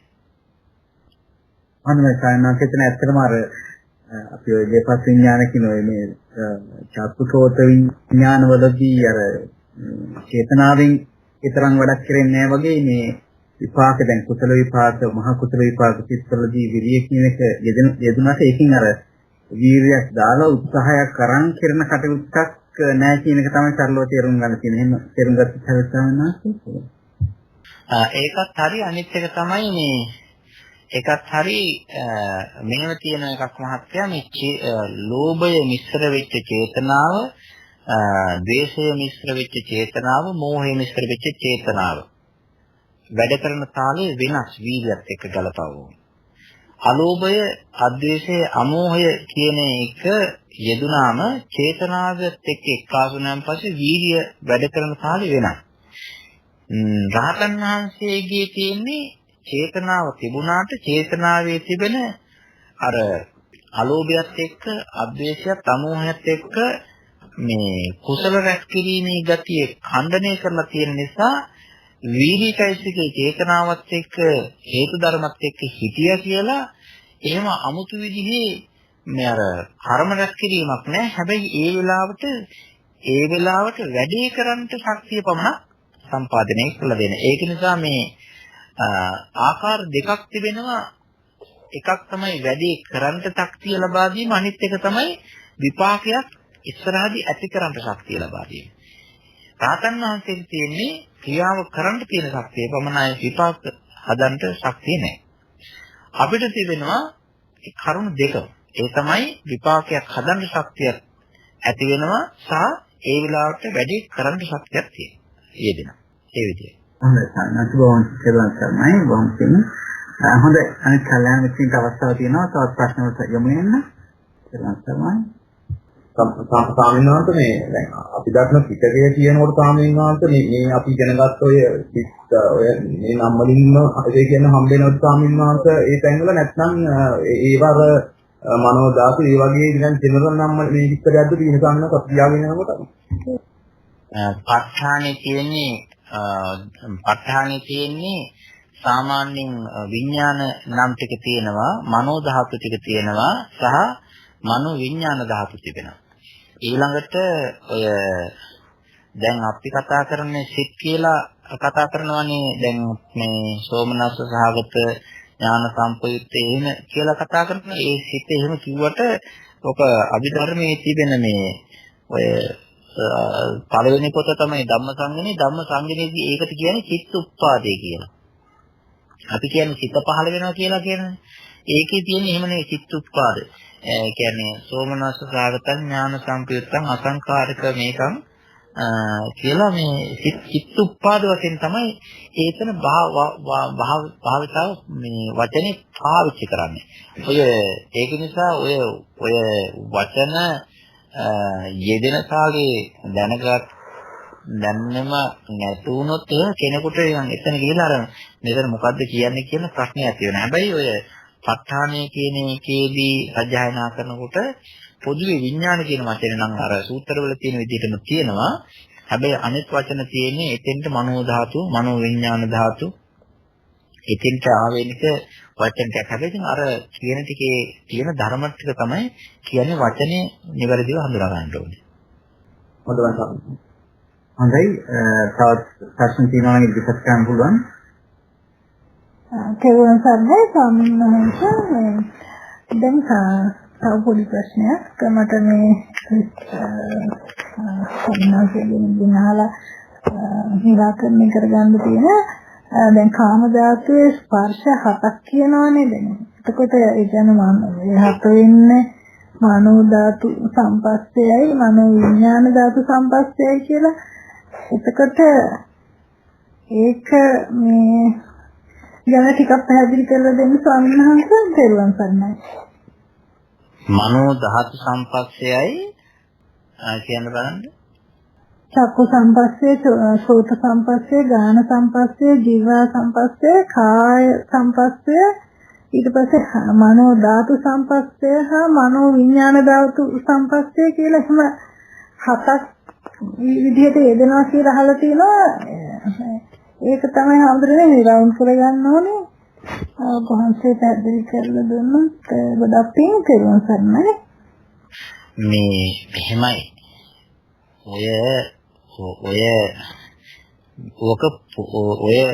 ඔක පොදු දේශනාවක්. ඔය කියපු කරුණ ටික හැබැයි මේ එක තැනකදී ඇති වෙන්නේ ඕකෙන් තුනයි. මෙහෙමයි දැන් එකම චිත්ත වීතියක ඔය හතම යන්නේ නැහැ. ඒ චිත්ත වීති පහක් යනවා.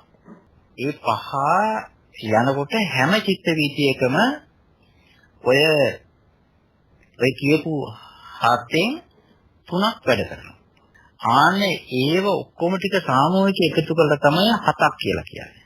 දැන් බලන්න මේ හැබැයි මේ චිත්ත වීති කියන ඒවා කොහොමද වැඩ කරන්නේ කියලා මේ දැන ගැනීමත් හරි වටිනවා.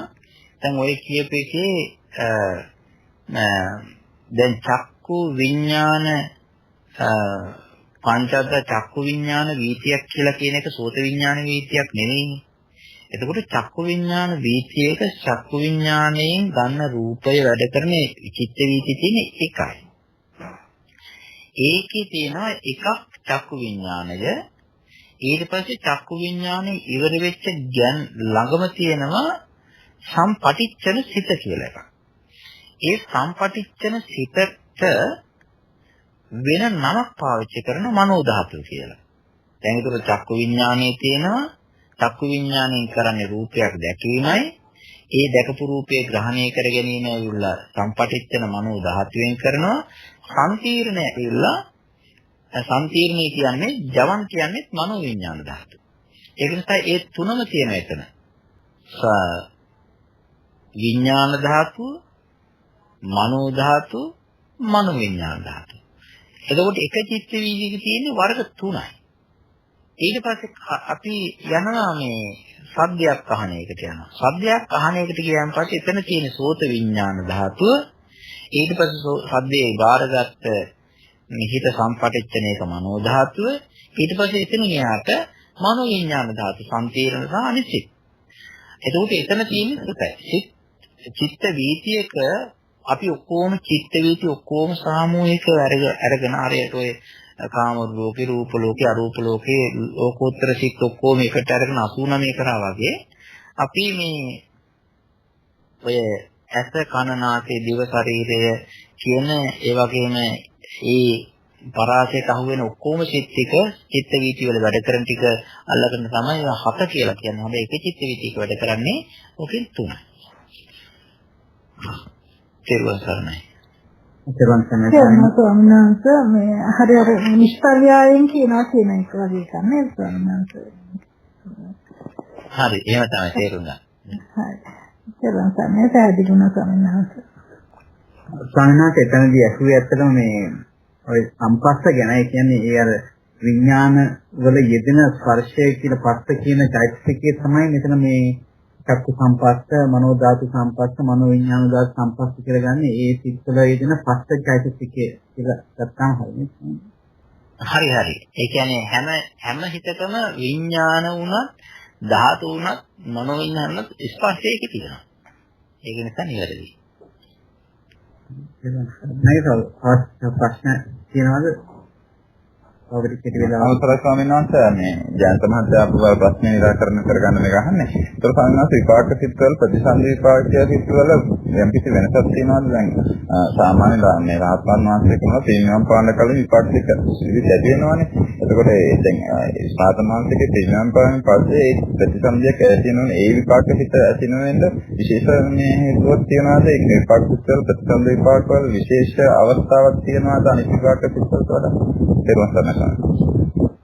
රහතන් වහන්සේ නමකට මේ ප්‍රතිසන්දි විපාක ජනනය වෙන්නේ නැත්තේ රහතන් වහන්සේ නමකට ප්‍රවෘත්ති විපාක පිළිගන්නේ ඒක හේතුවක් නිසා. ප්‍රතිසන්දි විපාක හිතුනේ නැත්තේ මේ අර චේතනාවේ සංස්කරණ ගතිය නැති කරපු නිසා. ඉතින් අපේ තියෙන චේතනා චෛතසිකයේ තියෙනවා. ඒ චේතනා චෛතසිකයේ තිබෙනවා එක්තරා ක්වොලිටියක් තියෙනවා. ඒ ක්වොලිටිය ඇවිල්ලා අபிසංස්කරණ ගතිය තියෙනවා. අபிසංස්කරණ ගතිය. අபிසංස්කරණයේ නැවත උපාදයක් හරි කර්මයක් හරි රැස් කිරීමේ ගතිය තියෙනවා. ඒක රහතන් වහන්සේගේ නැති නිසා එතකොට රහතන් වහන්සේගේ හිතේ ඒක නැති නිසා මරණාසන්න අවස්ථාවේදී යනකොට උන්වහන්සේට මේ කර්ම මතක් වෙන්නේ නැහැ. කර්ම නිමිති මතක් වෙන්නේ නැහැ. ගති නිමිති මතක් වෙන්නේ නැහැ. කර්ම නිමිති, ගති නිමිති ඒ වගේ දේවල් හිතට එන්නේ සහ ඒවා අල්ලගන්නේ පුතඥ භාවයේ ඉන්න තාක්කල් පමණයි. මේ කියන්නේ කර්මය ඇති වෙන ගතිය හිතේ තියෙන තාක්කල්. ඒක නිසා රහතන් වහන්සේගේ නැති නිසා ඒ සිත් පහළ වෙන්නේ නැහැ. උන්වහන්සේගේ චුති සිත්තේ නියම විදිහට පහළ වෙනවා. නමුත් අරමුණක් හැටියට එන්නේ නැහැ. ඊට පස්සේ උන්වහන්සේගේ අර තියෙන ධර්ම ස්වභාවය නැති වෙනවා. ප්‍රතිසන්දිය හටගන්නේ නැහැ. ඒක නැති කරපු සෝවාන් වෙච්ච එක්කෙනාගේ උනත් සකදාගාමී අනාගාමී වෙච්ච එක්කෙනාගේ උනත් හිතවල කෙලෙස් වල තිබෙනා වූ රළු ගතිය නැති කරාට චේතනාවේ තිබෙනා වූ කර්ම අபிසංස්කරණ ගතිය නැති කරලා නැති නිසා සිවුම් වශයෙන් හරි උත්පත්ති සිද්ධ වෙනවා. රහතන් වහන්සේට ඒක හිතින් නැති අරක නිසා. රහතන් වහන්සේට ප්‍රවෘත්ති විපාක වශයෙන් නම් දිත්ත ධම්ම වේදින වශයෙන් මේ ආත්මයේ ඒ වගේම මේක පෙර කරපේවයි විපාකය. ඒ කියන්නේ සාමාන්‍යයෙන් ප්‍රතිපාක වල ප්‍රතිසන්දීපාක පොඩ්ඩක් බලවත් කියන එකද සාමාන්‍යයෙන් අපිට තේරුම් ගන්න ඕනේ ඒකට. එහෙම තියෙනවා. ඇත්ත වශයෙන්ම ප්‍රතිසන්දිය හරි බලවත්. මේ ප්‍රතිසන්දි සිත කියන එකට කියනවා කර්ම පතය කියලා කියනවා. මේ අපි යම්කිසි තැනක අපිට උප්පත්තිය ලබා දෙන්නා වූ ලබා දෙවන්නා වූ මේ මනෝමය ශක්තිය හරි ප්‍රබලයි. ඒක තේරුම් ගන්න පුළුවන් දැන් අපිට තියෙනවා මෙන්න මෙහෙම කර්ම ශක්තිය. අපි නොදන්නා කම නිසා කරපු අකුසල කර්ම තියෙනවා. ඒ අකුසල කර්ම මේ හිර වෙලා තියෙනවා විපාක දී ගන්න බෑ. හේතුව එහෙම විපාක දී ගන්නට බැරි කම තියෙන්නේ අපේ ප්‍රතිසන්දිය හයිය නිසා. අපිට ලැබිලා තියෙන ප්‍රතිසන්දිසිත හයියයි ඒක නිසා ඒ ප්‍රතිසන්දිසිත හයිය නිසා ඊට පස්සේ අර ටික අපිට ගෙනල්ලා දෙන්න බෑ. ආවත් නිකන් පොඩි නිකන් හිට්වීමක් කරනවා. යම් කිසි විදියකින් බලවත් එකක් තිබුණොත් එහෙම අපි හිතමු මෙතන කර්ම ටික විපාක දී ගන්නට බෑ. එහෙම වුණොත් එහෙම කරන්නේ මොකද්ද? මහා බලවත්ම කර්මයක් ආවොත් ඒ බලවත් කර්මයේ එන්න ඕනේ ජනක කර්මයට පහර දෙන්න පුළුවන් එකක් එන්න ඕනේ. එහෙම ආවොත් තමයි උපඝාතක මරණය සිද්ධ වෙන්නේ. උපඝාතක මරණය සිද්ධ වෙලා ඊට පස්සේ මෙතනින් අපි ආයෙත් අරගෙන ගිහිල්ලා වෙන තැනකට ගිහින් දීලා ඊට පස්සේ මේ විපාක දෙන්නේ. හැබැයි ඒ කර්මය ආවත් ඒ කර්මයට තීරණය කරන්න බෑ අපි නැවත මේට වඩා අනුතුරු තැනක දායක තැනක උපදිනවාද කියලා. මෙතනින් ප්‍රතිසන්දියෙන් අයින් වුණත් ගමන් ඊට වඩා හොඳ තැනක උපදින්නත් පුළුවන්. ඒක නිසා මේ ජනකේ කියන එක හයිය නිසා තමයි ත්‍රි හේතුක ප්‍රතිසන්දියක් නම් ඒකේ හයියකම නිසා තමයි අපිට විපාක දෙන්න නැති වෙන්නේ. අනිත් එක තමයි ජනකය අපි හිතමු අපාය උපදින කෙනෙක්. එතකොට අපාය උපදිච්ච එක්කෙනා එතනින් අහකට යන්නේ නැත්තේ ජනකයේ තිබෙන හයිය නිසා. දැන් එයාගේ ජනකයේ තියෙන හයියකම නිසාම තවත් කියදෙන්නා වූ විපාක දෙන්න තියෙනවා ඔක්කොම ඇදලා ඉතින් දෙනවා. ඒ වෙන්නේ ජනක කර්මය කියන එක ඇවිල්ලා හරිම හයියයි සහ ඒක කර්මපතයක්. අනිත් ඒක ඇවිල්ලා පොඩ්ඩක් බාල කරන්න පුළුවන්, උපස්තම්මනය කරන්න පුළුවන්. ඒකේ එතන තියෙන තාක්කල් ඒ විදිහටයි වෙන්නේ. තේරුම් ගන්න සාමාන්‍යයෙන් දෙන්න ඒකද අර දැන් ඒකවල සාමාන්‍යයෙන් මම දැන් ඒක දුප්පත් වෙලා කෙනෙක් ඉපදුනත් එයාට හුඟා ප්‍රශ්න එනවා සාමාන්‍යයෙන් අර ප්‍රශ්න එනවා. ඒ කියන්නේ ඒකත් ප්‍රතිසන්දිය සමහර දුර්වල මේ සිතක තියෙන මේ සත්‍යයක් කියලා තමයි මම දැනගන්න ඕන කම තියෙන්නේ. ඒකවල සමහර අයට ඒකව පොතක් කියලා ඉපදුන අයට ඒකේ අර අඩුපාඩුවක් තියෙන දැන් ගන්නතර ගැලුවත් ඒ අයටම බලපානවා ලෙඩාවත් ඒ අයටම එනවා.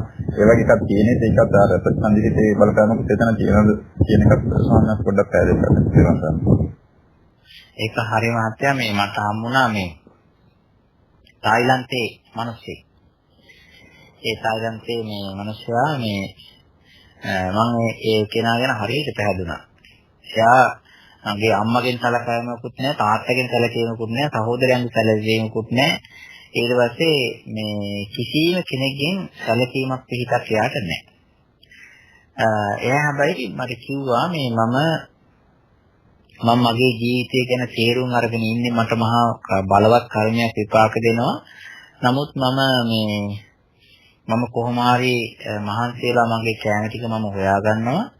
ඒ වගේම මම ආරාමයකට ගිහිල්ලා මොන හරි කරන්න තියෙන දේවල් තියෙනවා නම් මම කරලා පින් සිද්ධ කරගන්නවා. මම මේ ජීවිතය ගැන මම හිතන්නේ මම හිතන්නේ මගේ ඊළඟ ජීවිතයක් ගැන විතරයි. මට මේ ජීවිතේ මට කවුරු මොනවා කිව්වත් මාව පිළිගත්තත් මාව නොපිළිගත්තත් මම එහෙම ඒව හිතන්නේ නැහැ. ඒක නිසා මං අනාගතය ගැන හිතනවා එච්චරයි කියලා මේ හොඳ ලස්සන එයා ඒ තමන්ගේ ජීවිතය මේ අසරණ ජීවිතය එයා හිතින් බාර අරගෙන තියෙන කාලය.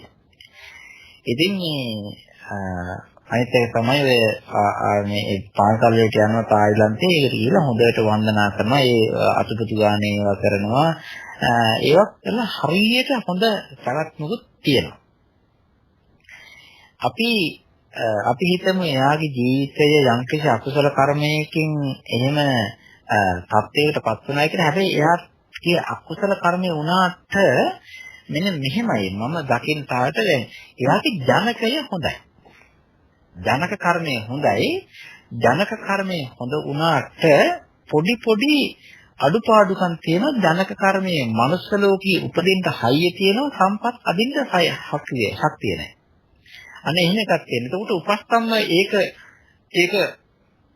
ඒ ජනකයට උපස්තම්භනයේ ශක්තිය දෙන්න ඒ තරම් එයාට එන කර්මයක් නැහැ. ඒක නිසා නමුත් උත්සාහයෙන් පවත්වාගෙන යනවා. ඒක හැබැයි ඒකේ හොඳම විදිය තමයි එයා ඒක තීරුම් අරගෙන කටයුතු කරන නිසා එයාට පීඩාවක් ඇති වෙන්නේ. එයා ඒක මේ හරි ලස්සනට තමන් මානසිකාරයෙන් යුක්තව හැන්ඩල් කරලා තියෙනවා. අනිත් එක තමයි එයාට සත්පුරුෂ ආශ්‍රය ලැබිලා තියෙනවා. සත්පුරුෂ ආශ්‍රය ලැබුණාන් පස්සේ චින්තන විදිය කියලා දෙනවා. ආන්නේ ඒක එයාට තියෙන භාග්‍යයක්. ඒක නිසා මේ සමහර යන්යන් මනුස්ස ජීවිතයේ තියෙන අඩුපාඩුකම් තියෙන ඒ වුණාට ඒව ගැන සැලෙන්නේ නැතුව මම මේ විදිහයි කියලා මේ එහෙම හිතාගෙන යෝනිසෝ මනසිකාරය පවත්වනවා. තේරුම් ගන්න. තේරුම් ගන්න සම්මානස බොහොම පිං මම හිතනවා අපි අද වැඩසටහන අවසන් කරන වෙලාවට බොහොම කිට්ටුවලා තියෙනවා. අදත් බොහොම කාටත් ප්‍රයෝජන වෙන විදිහේ සාකච්ඡාවක අපි යෙදුණා.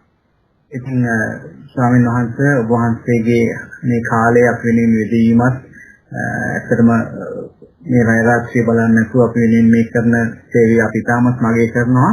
අපිට අවශ්‍ය සියලුම ප්‍රශ්න වලට ගැටලු නිරාකරණය කරගන්න ඔබ වහන්සේගේ පිහිට අපිට නිරතුරුවම ලැබෙනවා. අපි ඒක තාමත් මගේ කරනවා ස්වාමීන් වහන්සේ.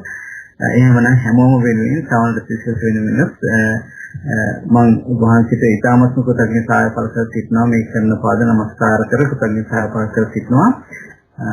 එහෙමනම් ස්වාමීන් වහන්සේ මම ඔබ වහන්සේට යොමු වෙනවා අද වැඩසටහන නිමාවටපත් කරන්න. ස්වාමීන් වහන්සේ තෙරුවන් සරණයි. නැවත වරක් අපි ලබන බ්‍රහස්පතින්දා හමු වෙන බලාපොරොත්තුව ඇතුව ඔබ වහන්සේට යොමු වෙනවා. තෙරුවන් සරණයි. හොඳයි. හැම දිනාටම තෙරුවන් සරණයි.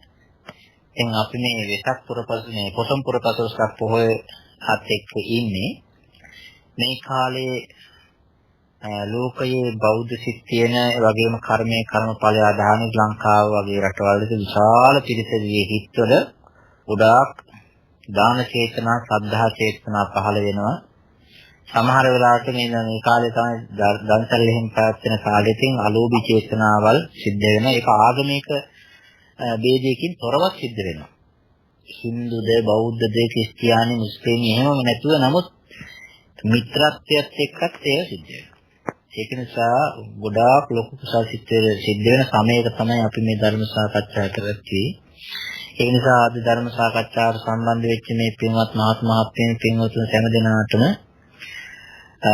තව ඉතාමත් හොඳින් චින්තන ශක්තිය, ධර්ම චින්තන ශක්තිය වැඩේවා. ඉතින් මේ හොඳ සාකච්ඡාවක් පැවැත්වුවා වගේම හොඳ කරුණු ඉදිරිපත් කරන හිතන්ට යොමුනා වගේම තවත් ඉතින් සීල සමාධි භාවනා වශයෙන්, සීල සමාධි ප්‍රඥා වශයෙන් ගුණ නුවණ දියුණු කරගන්නට මේ පිහිට වේවා. ඒ වගේම මේ ධර්ම වැඩසටහන සිද්ධ කරගෙන යන අපේ ලලිත් දලුවත් මහත්මයාට නිදුක් නිරෝගී දීර්ඝායු සම්පත් අභිවර්ධනය වේවා. ඉතින් මේ පින්වත් මහත්මයාටත් පවුලේ හැම දෙනාටමත් ඉතින් මේ පින්වත් මහත්මයාට මහත්මීන්ට ළඟදුර වශයෙන් අසාගෙන සිටින සියලු දෙනාටම මේ උතුම් ධර්මය අවබෝධ කරගෙන පරම ශාන්ත වූ උතුම් නිර්වාණ ධාතුව සෝසේ අවබෝධ කරගන්නට මේ උතුම් මාර්ගයක් වේවා මේ පින් බලෙන් මේ කුසල් බලෙන් ඒ උතුම් නිර්වාණ ධාතුව සෝසේම අවබෝධ වේවා කියලා මෛත්‍රියෙන් ප්‍රාර්ථනා කරනවා හැම දිනාටම තෙරුවන් සරණයි. සාදු සාදු සාදු